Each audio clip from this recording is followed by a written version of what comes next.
Datuk, Ya. Rafizi kata ramai bekas kaki tangan kerajaan dan golongan profesional dan juga orang UMNO mau sertai bersama. Adakah ini petanda rakyat dah mula hilang kepercayaan kepada UMNO? Pertama sekali, jangan terlalu cepat teruja dengan pengumuman politik macam ni. Setiap kali dekat pilihan raya, mesti ada je parti yang cuba cipta persepsi kononnya sedang berlaku gelombang besar. Hakikat dia, ramai yang disebut ni bukanlah kaum UMNO pun. Mereka bukan jentera parti pun. Mereka bukan orang yang turun masuk kampung bertahun-tahun membina parti.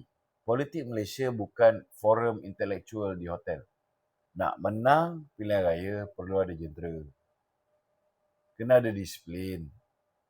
Kena ada struktur dan kemampuan mentadbir negara.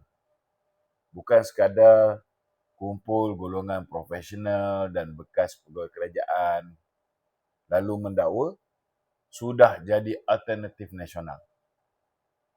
Dan jangan lupa, ramai juga penghijrah politik sebenarnya cuma mencari ruang untuk kembali relevan. Ini parti Rafizi kan?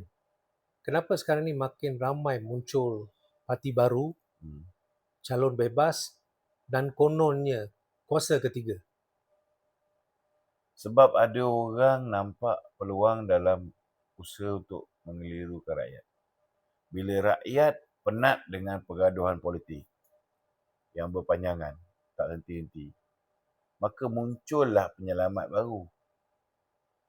Setiap musim pilihan raya macam ni, standard lah ni.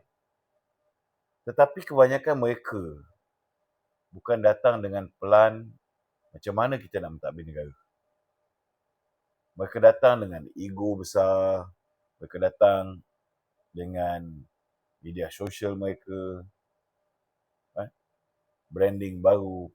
Tapi yang penting rakyat perlu faham bahawa nak bina negara bukan macam buka saluran TikTok atau podcast. Memang sekarang ni banyak dah podcast dengan TikTok ni. Nak tadbir negara perlukan pengalaman, rangkaian pentadbiran, kekuatan ekonomi dan kestabilan politik. Masalahnya, ramai yang mendakwa mereka lah kuasa ketiga. Mereka ni lebih berminat menjadi pengacau undi daripada nak jadi kerajaan. Macam parti Rafizi. Saya umpamakan slogan parti ni, biar hilang deposit asal PKR tak menang. Ini vengeance tau. Dendam, sumat kepada Dato' Seri Anwar. So nak pilih ke parti macam ni? Mungkinlah ada yang tak berapa waras, yang mudah terpedaya dengan janji-janji kosong Rafizi, walaupun dah berulang kali lah dia menipu rakyat Malaysia. Daripada mula dia masuk politik, kerja dia menipu je. Tapi tetap akan ada segelintir orang muda mungkin yang tak kenal dia, tak tahu latar belakang dia, yang akan terpedaya. Biasa tu. Kan? Tapi rata-rata saya rasa ramai dah tahu dah. Yang mana satu kaca, yang mana satu pemata. Yang mana satu ayat-ayat kata-katanya boleh dipakai dan yang mana satu memang dah di label, dicop di dahi ni kaki kencing. Confirm. Apa bahaya terbesar bila terlalu banyak parti kecil dan calon bebas bertanding dalam pilihan raya? Bagi saya lah, bahaya yang paling besar ialah ketidakstabilan. Kita sudah rasa sejak 2018. Apa jadi bila politik terlalu berpecah. Kerajaan jatuh, ahli politik lompat sana lompat sini, rundingan belakang tabir tak habis-habis, ekonomi jadi perlahan. Sebab semua sibuk duk kira SD. Bila terlalu banyak parti kecil, akhirnya tiada siapa yang ada mandat kuat untuk mentadbir. Yang berlaku nanti ialah kerajaan tawar-menawar. Semua orang mahu jawatan. Semua orang mahu pengaruh. Rakyat pula yang akan jadi mangsa nanti. Adakah calon bebas lebih bersih dan lebih berani kerana tidak terikat dengan mana-mana gabungan? Betul ke? Itu ayat marketing. Kalau nak bersih lepas ni, student-student yang baru habis universiti ni je lah kita letak sebagai ahli parlimen. Memang bersih.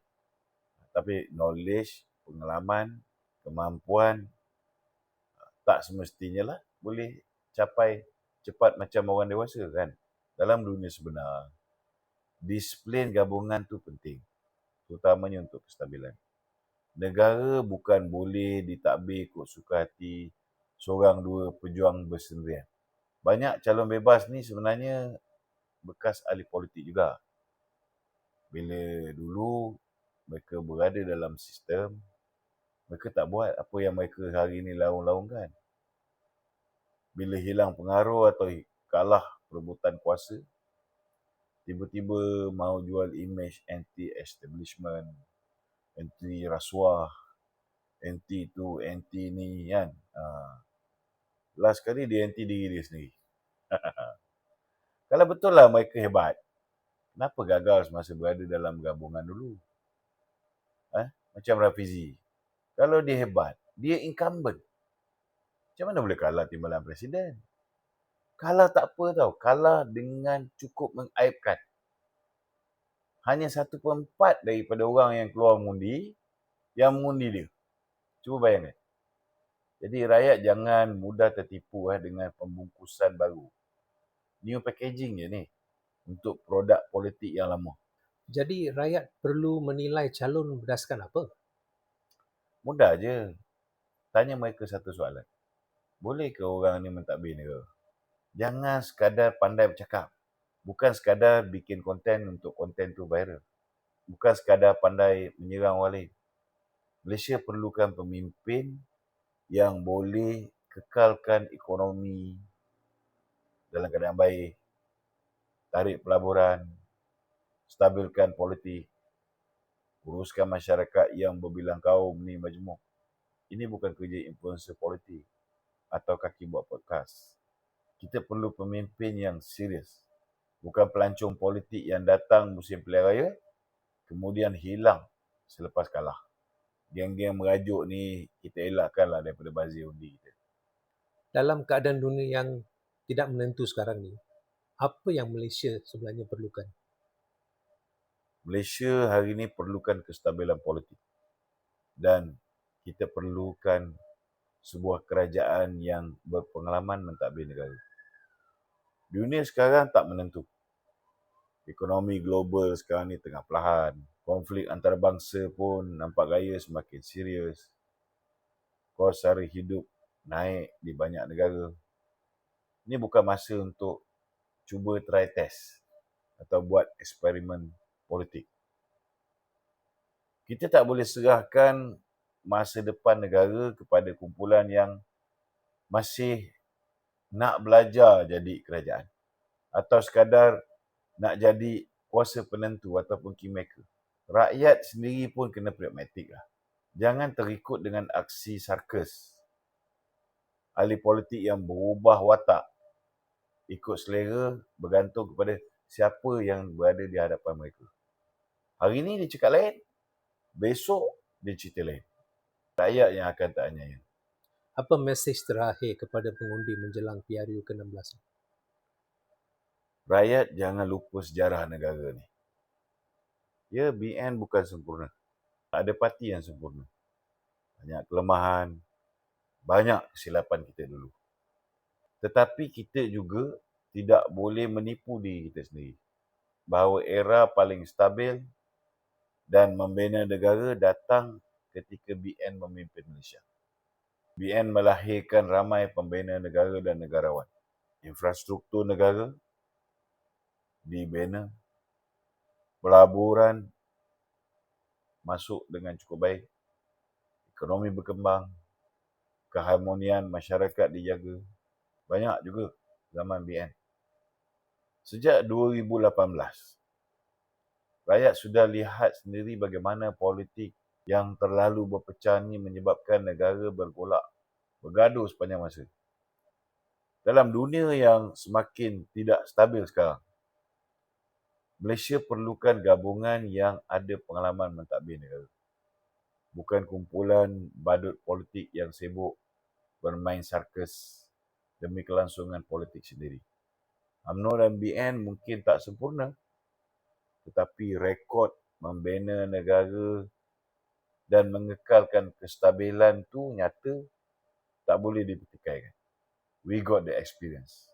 Dan pengalaman itu masih penting untuk memastikan Malaysia terus stabil, matang dan mampu menghadapi cabaran dunia yang semakin sukar ni.